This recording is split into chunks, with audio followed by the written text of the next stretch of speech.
he is a professional speaker. He has addressed over 1,500 audiences. Wow, and he's here with us. I think we just need to give him a hand clap right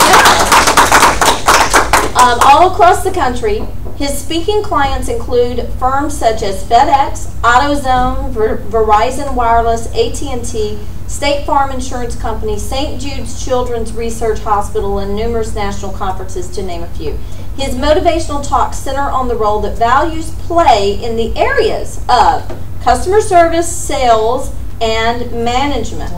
As an author, Ed has published, listen to this, over 250 times in various business magazines and has been quoted in publications, wow, I'm just not reading this, you all, such as Forbes, Business Week, Business Communications Review, and Computer World. His Kindness Revolution, what's our topic today? Kindness in what? In business? His Kindness Revolution columns are syndicated across the country. Ed is the author of 3 books, including the top seller, The Kindness Revolution, which contains inspirational customer service stories by companies who have replaced indifference with values in customer service. His publisher is the American Management Association. He is the founder of the nonprofit initiative, The Kindness Revolution, a business-led initiative teaching both companies and students the importance of respectful and engaging behavior, and was the recent feature in an abcnews.com story focusing on the demise of customer service in the USA. Say that again. Wow. Ed is a native of Memphis, a graduate of the University of Memphis, and a former visiting professor at Christian Brothers University. Let's put our hands together for Ed Horrell. I'm assuming that we don't have PowerPoint, so I'm going to use the chalkboard if that's okay. First of all, thank you for letting me join you all today. I am a consumer advocate, which is a fancy way of saying I'm a professional speaker. And I speak about 100 times a year in groups, both locally and all over the country.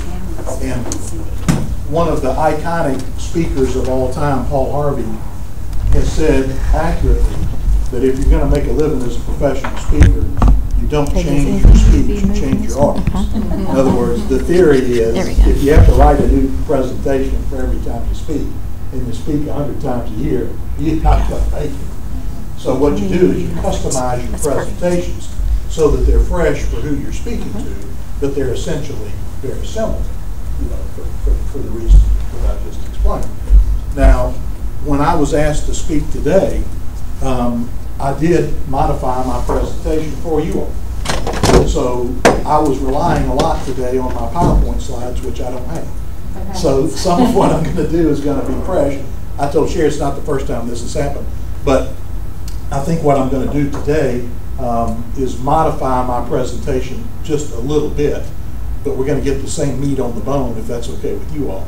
I'm going to speak about 3 things today in little bits. I've got, I think, 15 minutes or so. One of the things, I grew up in an old Methodist church, and every Sunday morning here in Memphis, in the little church that I grew up in, the pastor, when he took the pulpit, took his watch off like I'm doing, and he set it down on the pulpit. And I can remember being old enough to nudge my dad one Sunday morning, and I said, "Daddy, what does it mean when he does that?" And my dad whispered too loudly, "Not a darn thing." but I have learned that it's okay to start late, it's not okay to finish late. So I will, Sherry, I assure you that I'll keep my time within the constraints of time. But I think what I want to talk about today with the theme kindness in business, I'm going to break this down, I think, into 3 segments. I'm going to explain to you a little bit about what we're passionate about at the Kindness Revolution, and one thing in particular today. And then I'm going to tell you a little bit about what the Kindness Revolution is and how we work and mobilize.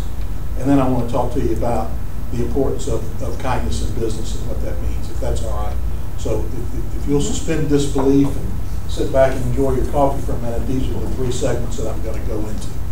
The first segment that I want to talk about is one of the areas that we're focused on with the Kindness Revolution. Now, thank you for a great introduction. And just to bring you up to date again, I wrote a book a few years ago called The Kindness Revolution. The purpose of writing the book, I'd like to tell you that my mission was to change the world. The purpose of writing the book is this: if you're a professional speaker, you have to write books. You don't have to write good books, but you have to write books. You can't be a speaker professionally without having books. I'm fortunate that this has been a best-selling book. But the idea at the time was to just gather some good customer service stories, put them in a book, make some pithy author comments, go on a book tour, and that's what we do. And so I contacted a number of companies, many of whom you would recognize, and I said, give me your best. Give me the best service stories that you've got. And I got 3 types of answers. And they were all disappointing, and I mentioned this in the book, which is available at Amazon.com. Your local bookstores would make a great, what holidays coming up? Thanksgiving gift if you need a good gift. Did you bring any books? No, I'm not. I try not to be a hawkster, but I'm a shameless self-promoter. But I contacted companies and I said, tell me about your great customer service stories. Because again, my idea was just, I'm going to put them together. Well, I got 3 different types of answers. The first answer I would get is, oh yeah, we'll get back to you. Never heard from you. Then the second answer that I would get would be, here's our great story. And it'd be nice human interest stories, but nothing to do with customer service, nothing we could learn from.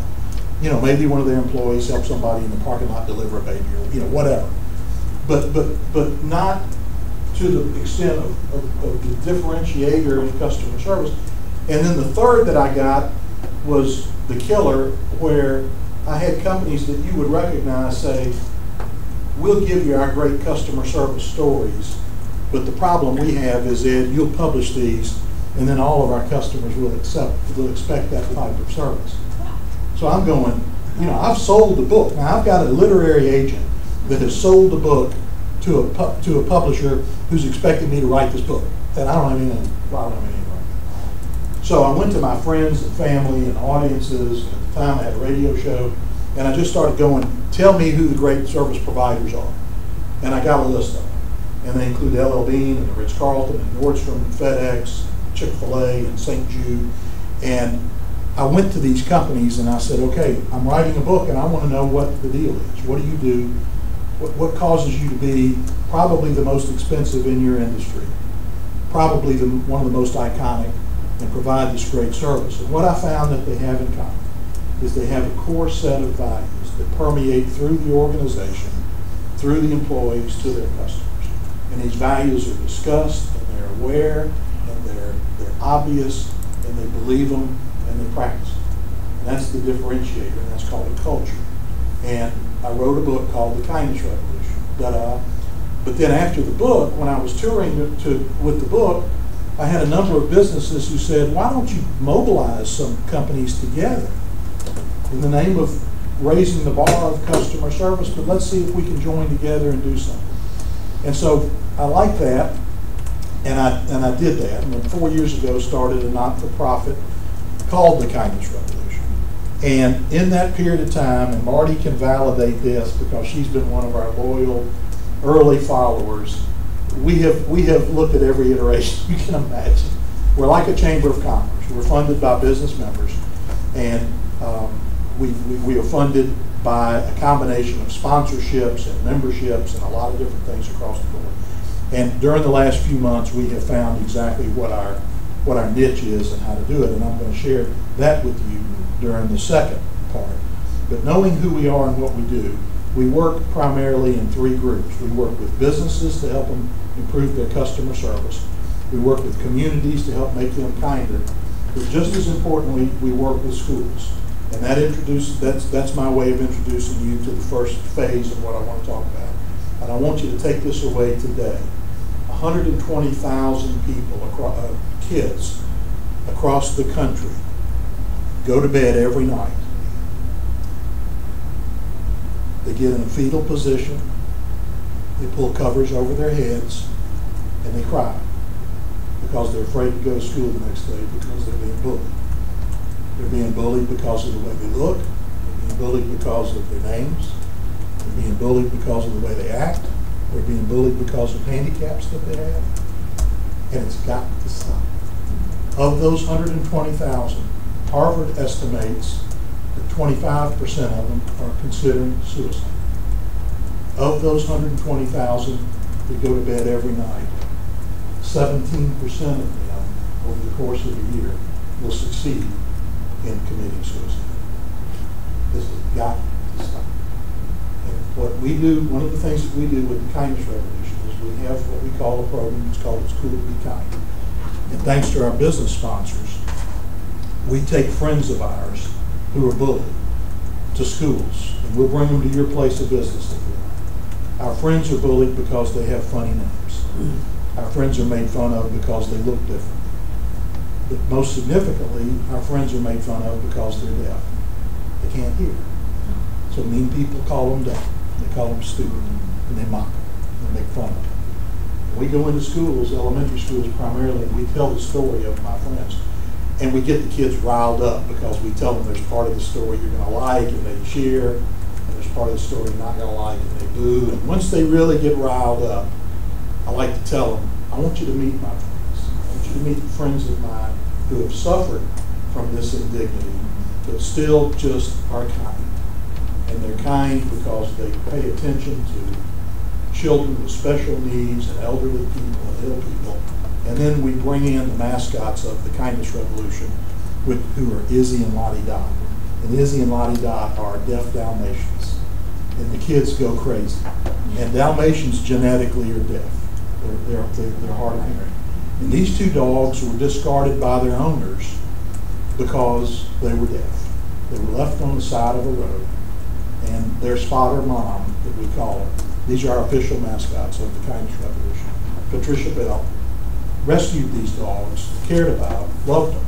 And now they're going out changing lives through their kindness. And we tell the kids that sometimes you feel like you're on the side of the road and you're unloved, but there's a plan for you. God's got a plan for you. And that plan is for you to share what's inside of you with other people. So Izzy and Lottie Dot are going out and affecting thousands of kids, and we want these kids to know that they can make that same kind of difference. And these dogs are kind of cool, and they respond to 40 nonverbal signals. So they can't hear, so they respond to visual signals.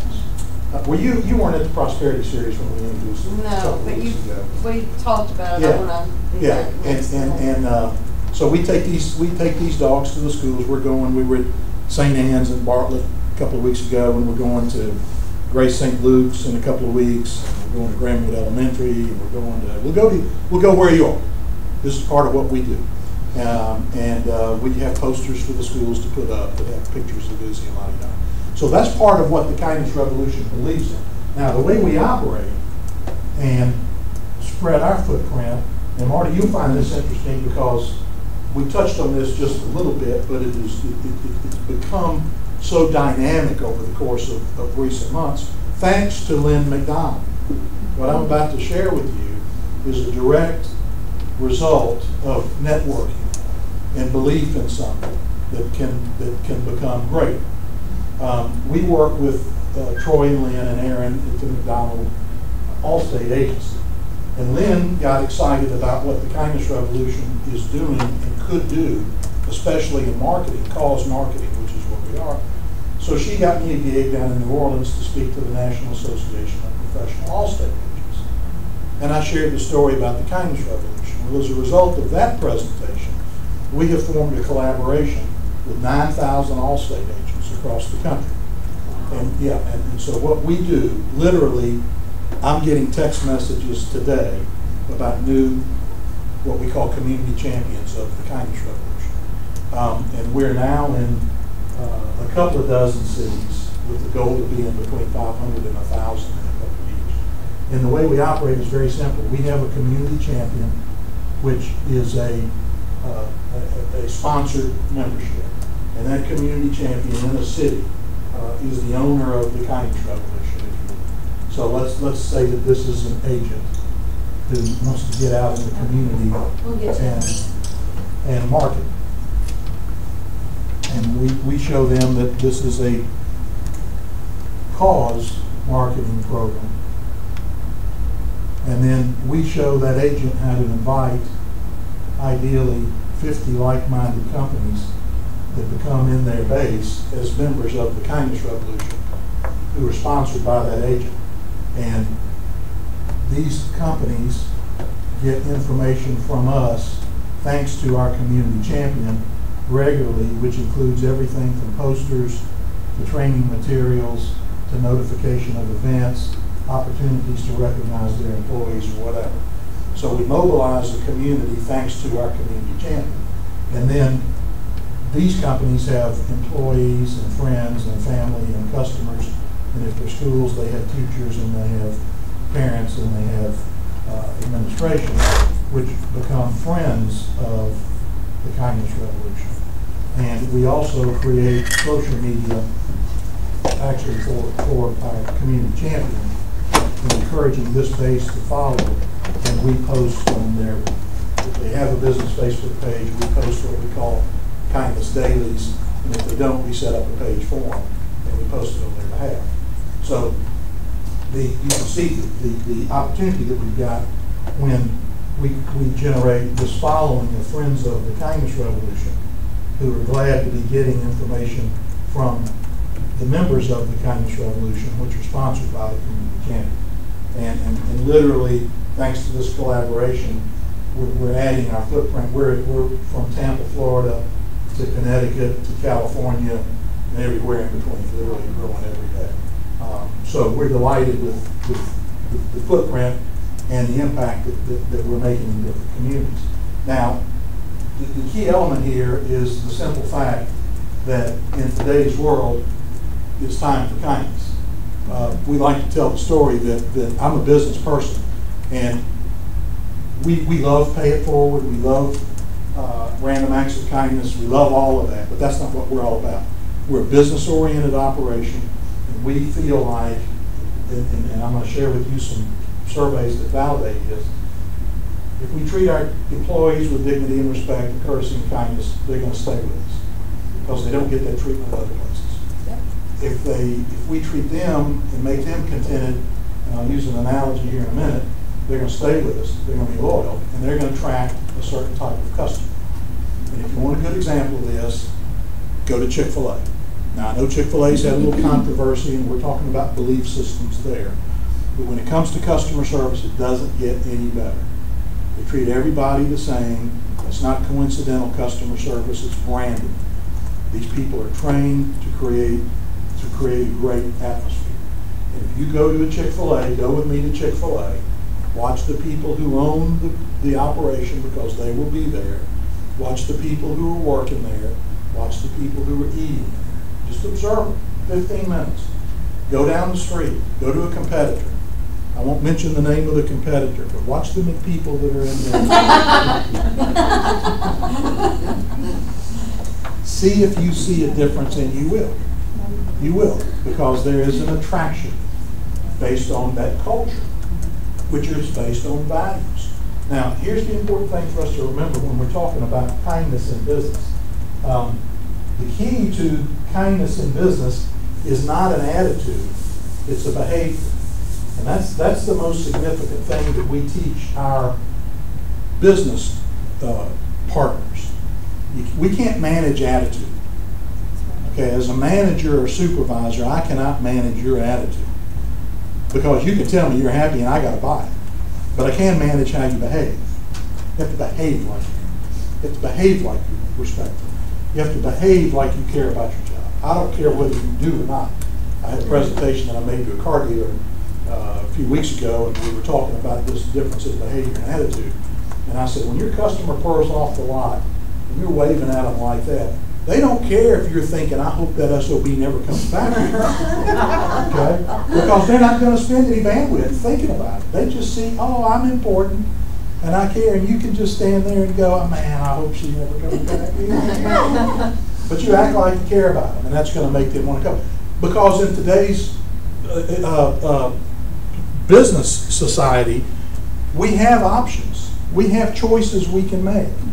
And as a consumer advocate, I can tell you that people are doing business with you because of you.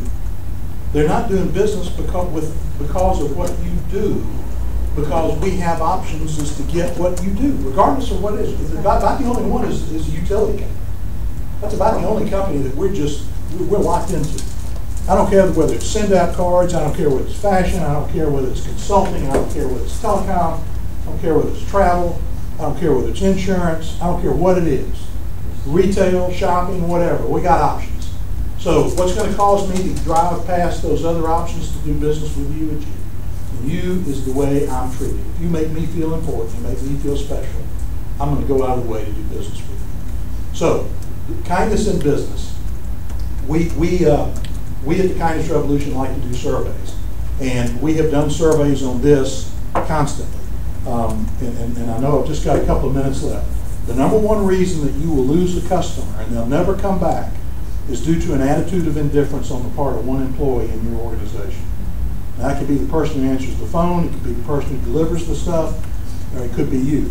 But that interaction at the time with a consumer will be the reason that they will stay with you or not. Now, Virginia said something that's important. There are 3 stages of customer service, and they don't vary. There's the first impression, there's engagement, and then there's the service. First impression today tends to be websites. Okay? Used to be Yellow Pages. People pick up, before they call you for service, they're going to check you out on the internet. That's human nature, isn't it? So we need to look good with a great first impression. We need to sound good when the phone is answered. We need to look good if we're delivering service to a home. We need to look crisp and clean. And the second is the engagement. In other words, the communication, the dialogue. Once you've made that first impression, then that engagement is important. And then finally, the quality of service is what most businesses focus on, and it's the least thing that consumers are interested in. Marty, I expect that if I use travel leaders, you guys are going to put me there. I already know. You have. You did a great job, by the way. But you see what I'm saying? Absolutely. I expect my teeth to be cleaned. I expect the car to be fixed. I expect the wireless to be corrected. But it's that engagement that makes the difference that causes me to say, I'm coming back. Very quickly, 96.5% of consumers that we surveyed state that the expression of values of a company is critical to their decision as to consumer loyalty. In other words, I want to know not only what you do, but what's important to you. I want to know what makes you click. 100% of consumers said they prefer to do business with a kinder company. 100% of employees said they prefer to be employed by a kinder company. 56.5% consider their employees to be either unkind or less than kind. Okay? So we want it and we're not getting it. So kindness in business, you provide it, you let your customers know that they're going to get it, let them set the expectation that kindness comes with the territory, treat your employees with dignity, respect, courtesy, and kindness, and you're going to own them. Tom Peters says it's like bread baking in an oven. You can sense it. There's an aroma when you walk into a kind company. You sense it. You know it. And so the focus needs to be on the dignity and respect with which we treat our employees and expect that behavior to be passed down to our customers. So I'm out of time, and thank you for the opportunity. Thank you.